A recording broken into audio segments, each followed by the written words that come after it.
안녕하세요. 저는 경주에 사는 40대 초반의 여자입니다. 제가 이번에 정말 어이없고 황당한 일을 겪다 보니 극도의 스트레스로 환청까지 들리게 된 상태인데요. 마땅히 하소연할 곳이 없어서 이곳에라도 익명의 힘을 빌려 사연을 보내게 되었습니다. 요즘 시대가 변해서 시월드라는 게 많이 없어졌잖아요. 그런데 저희 시댁은 아직도 조선시대에 머물고 있는 건지 여전히 시월드가 엄청납니다.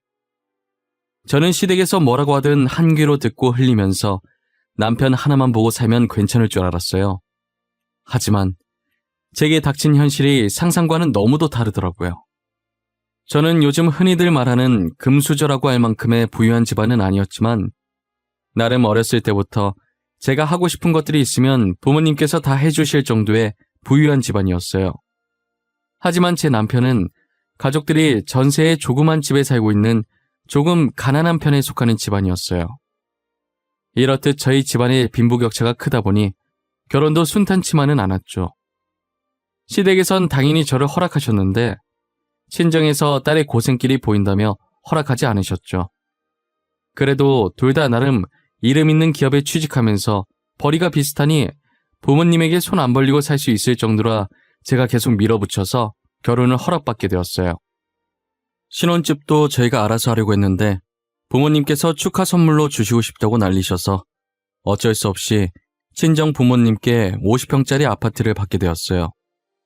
혼수는 제가 모아둔 돈으로 꼭 필요한 것들만 구매했고 남편은 정말 못 많았어요.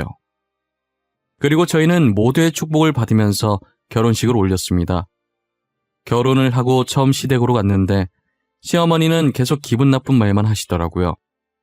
그래, 신혼여행은 잘 갔다 왔니? 얼굴이 반질반질한 거 보니 좋았나 보네. 어디서 이런 부잣집 딸을 데리고 왔는지 능력이 참 대단해. 도대체 또 뭐가 불만이라 이렇게 비꼬시는 거예요?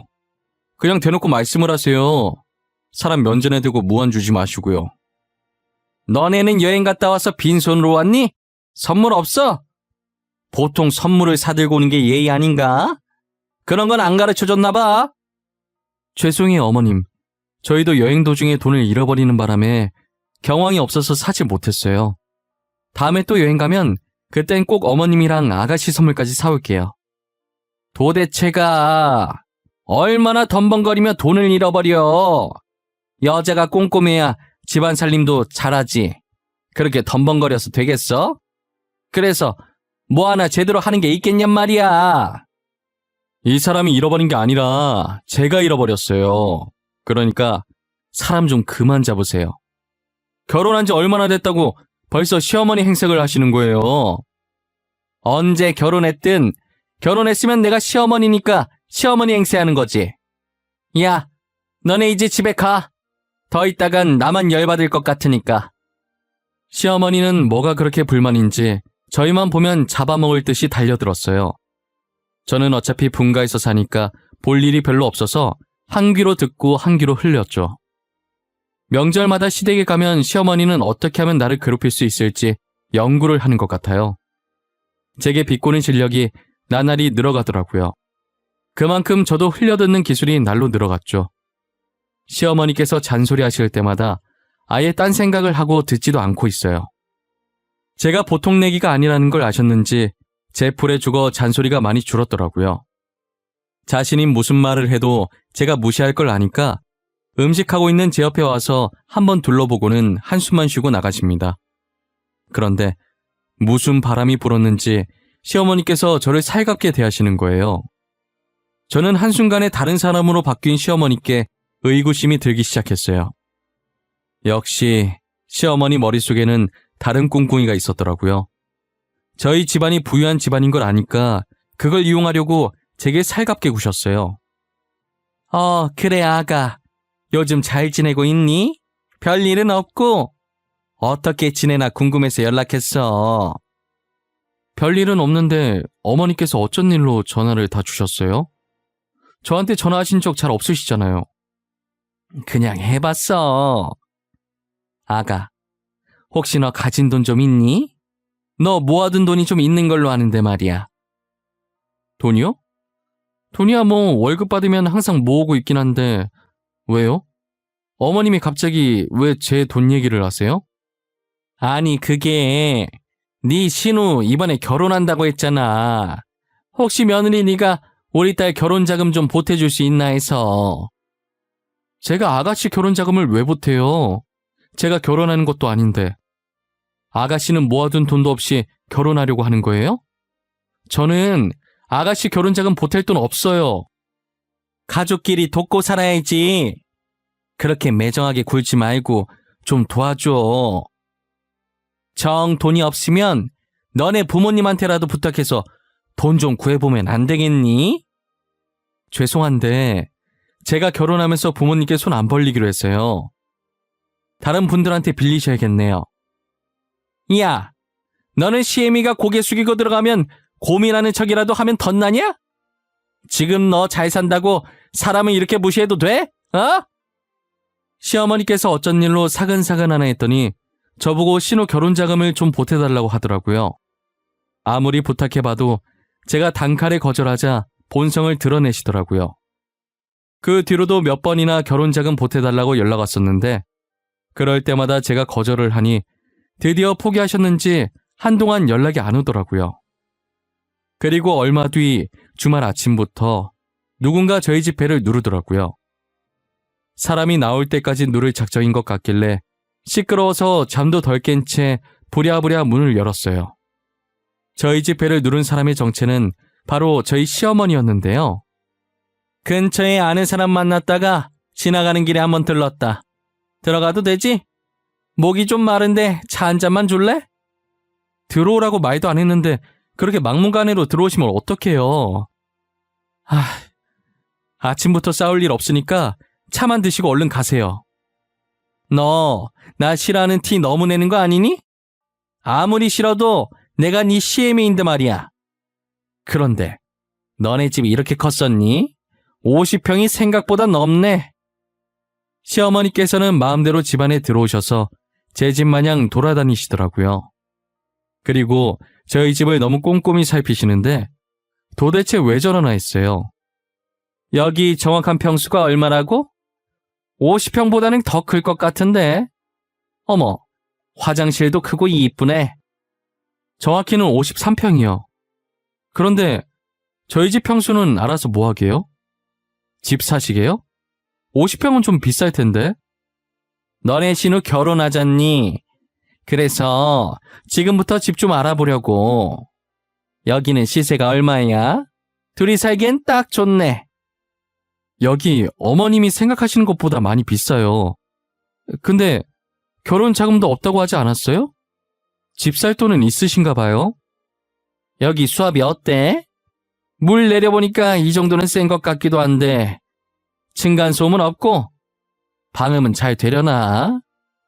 집 살 돈 있냐고 묻는 제 말에 대답도 하지 않고 저희 집 구경하시기 바쁘시더라고요. 혼자서 변기도 내려봤다가 샤워기도 틀어봤다가 방에 들어가서 팔을 펼치더니 방 크기도 눈대중으로 재고 계신 것 같더라고요. 시어머니께서는 도대체 돈이 어디서 나서 갑자기 집을 산다고 하는지 모르겠더라고요. 제가 상관할 바는 아닌 것 같아서 더는 묻지 않았어요. 그리고 며칠 뒤 시어머니께서 제게 어이없는 통보를 하시더라고요. 저희 집을 신혼집으로 쓰게 할 거라는데 처음엔 제가 잘못 들은 건 줄 알았어요. 아가, 내가 전에 너네 집 봤었잖니. 너네 집이 신혼집으로 딱이더구나. 신우 다음 달에 결혼하면 신혼집으로 쓰게 이번 달까지 비워줬으면 좋겠네. 어머님, 뜬금없이 그게 무슨 소리예요? 저희 집을 왜 비워줘요? 상의도 없이 혼자서 지금 뭐 하시는 거예요? 아니, 너네 둘이 살기엔 집이 많이 큰 것 같더라고. 글쎄, 너네 신우가 임신을 해서 말이야. 애 키우면서 살기엔 너네 집이 좋을 것 같아서. 그니까 저희 집을 왜 어머님이 이래라 저래라 하시냐고요. 저랑 상의를 해도 싫다고 할 판국에 다짜고짜 비워라고 통보하는 건 무슨 경우예요? 에이, 내가 언제 통보했다고 그래. 비워줬으면 좋겠다라고 했지. 그리고 신우한테 아파트 해주기로 말 끝냈으니까 이번 달까지는 꼭 비워줬으면 해. 어머님, 제가 집을 비워주겠다고 하지도 않았는데 왜 멋대로 아파트 해주겠다니 뭐니 저보고 어쩌라는 거예요. 어머님이 아파트 해주겠다고 했으니 따로 구하시던지 하세요. 예. 넌 왜 이렇게 욕심이 많니? 너넨 둘밖에 안 살잖아. 네 신우는 애까지 키워야 하는데 양보 좀 해주면 안 되니? 저희 부모님께서 해주신 집인데 제가 왜 양보를 해야 하냐고요. 도저히 어머님이랑 말이 안 통하는 것 같으니까 그냥 끊을게요. 집은 못 비워주니까 그렇게 하시고요. 뻔뻔하게 집 비워달라는 시모의 말에 정말 어이가 없었어요. 만약에 시어머니께서 해주신 집이어도 이렇게 막무가내로 나가라고 하면 당황스러운데 저희 부모님께서 해주신 집을 왜 멋대로 결정하냔 말이에요. 너무 어처구니가 없어서 남편한테도 말했더니 남편도 시어머니께서 도대체 무슨 말을 하는 건지 모르겠다고 자기 머리로는 도저히 이해가 안 간다고 하더라고요. 제가 집을 비워줄 수 없다고 하자 다음 날에 바로 저희 집에 찾아오셨더라고요. 그러면서 집 비울 때까지 자기는 여기서 한 발자국도 안 나갈 거라고 떼를 쓰기 시작하셨어요. 시어머니께서 부른 것인지 아가씨까지 저희 집으로 왔더라고요. 새언니, 집을 비워주겠다고 해놓고 왜 이제 와서 못 비워준다고 난리예요. 당장 집 비워주세요. 저 결혼 못하면 다 언니 때문이에요.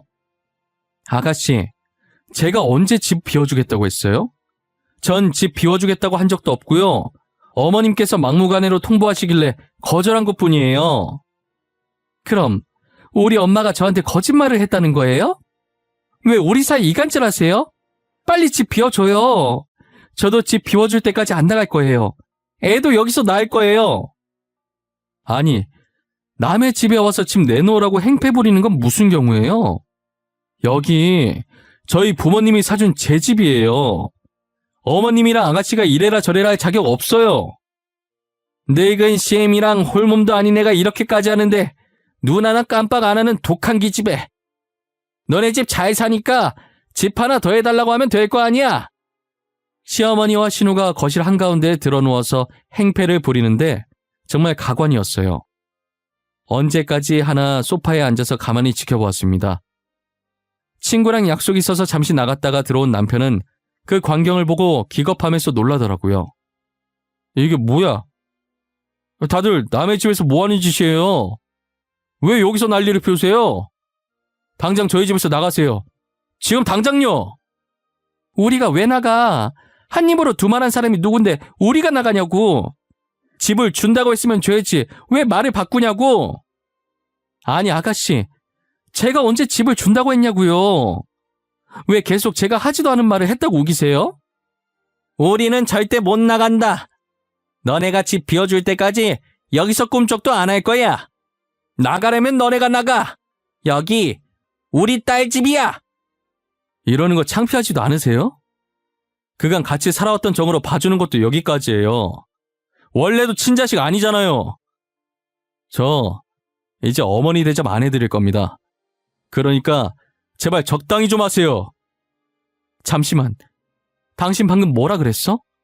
친자식이 아니라고? 지금 이게 무슨 소린지 나한테 설명 좀 해야 할 것 같은데? 알고 보니 남편은 시어머니의 친자식이 아니었더라고요. 남편은 시아버지와 전처 사이에 낳은 자식이었고 신우는 시어머니가 시아버지랑 재혼을 하기 전에 다른 남자와 낳은 자식이었어요. 시아버지와 현재 시어머니는 불륜 관계셨고 그걸 아신 남편의 친모는 충격에 술로 버티시다가 결국 세상을 떠나고 말았죠. 시어머니는 계모 중에서도 최악의 계모였다고 하더라고요. 시어머니는 신우를 시아버지 아이라고 속이고 결혼한 것이었거든요. 남편의 친모는 불륜 사이보다 신우의 존재가 더 충격이었던 거죠.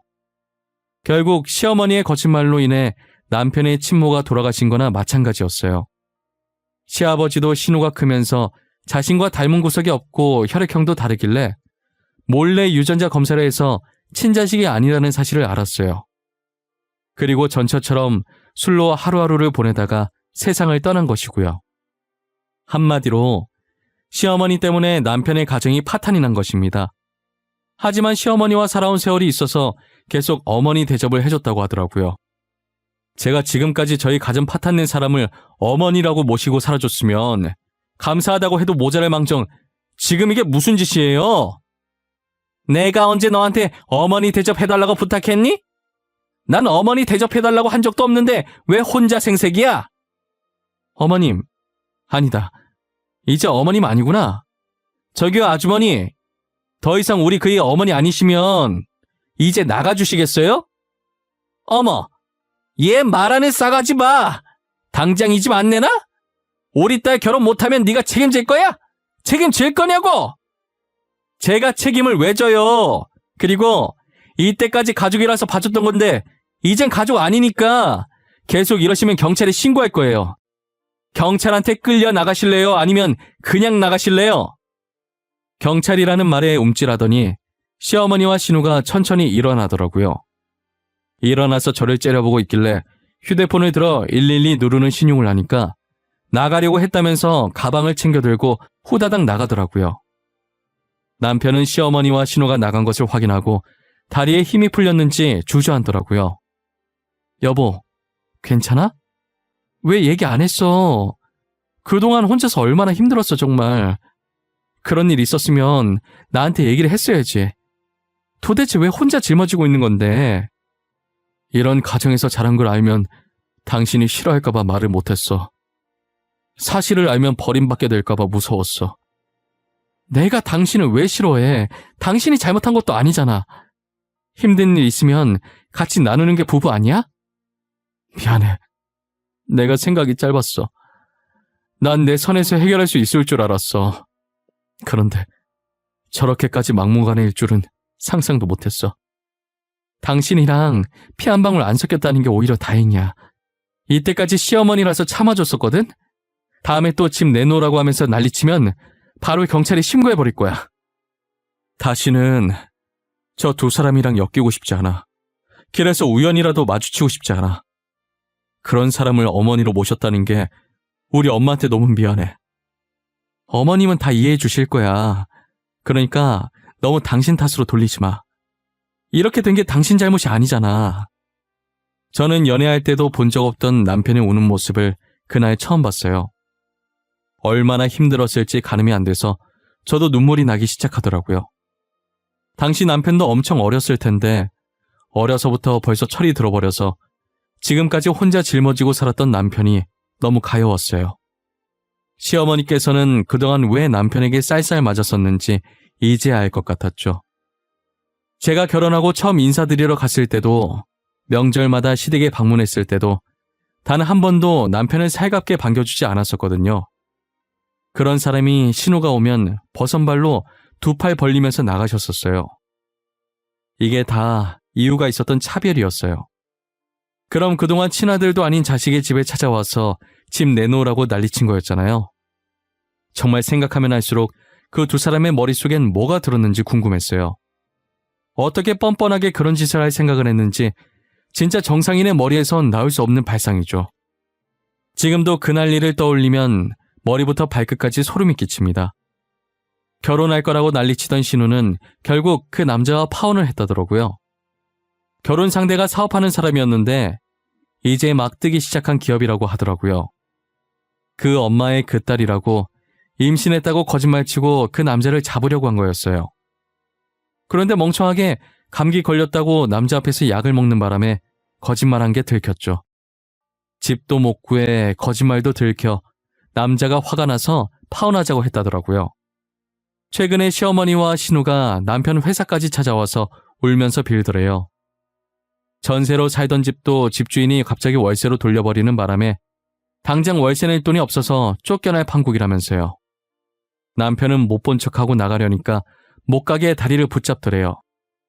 결국 시어머니와 신우는 경비원한테 끌려나갔다고 하더라고요. 계속 여기에 살았다간 죽을 때까지 쫓아올 것 같아서 아예 다른 지역으로 이사를 갔습니다. 당연히 이사 오면서 저희 전화번호도 싹 다 바꿨고요. 정말 두 번 다시는 저런 사람들이랑은 엮이고 싶지 않았어요. 그래도 두 사람을 보며 느낀 것이 있습니다. 제 것이 아니라면 절대 탐하지 말겠다고요. 지금까지 제 이야기 들어주신 모든 분들께 감사합니다. 저희 오늘 하루도 열심히 살아나가 봅시다.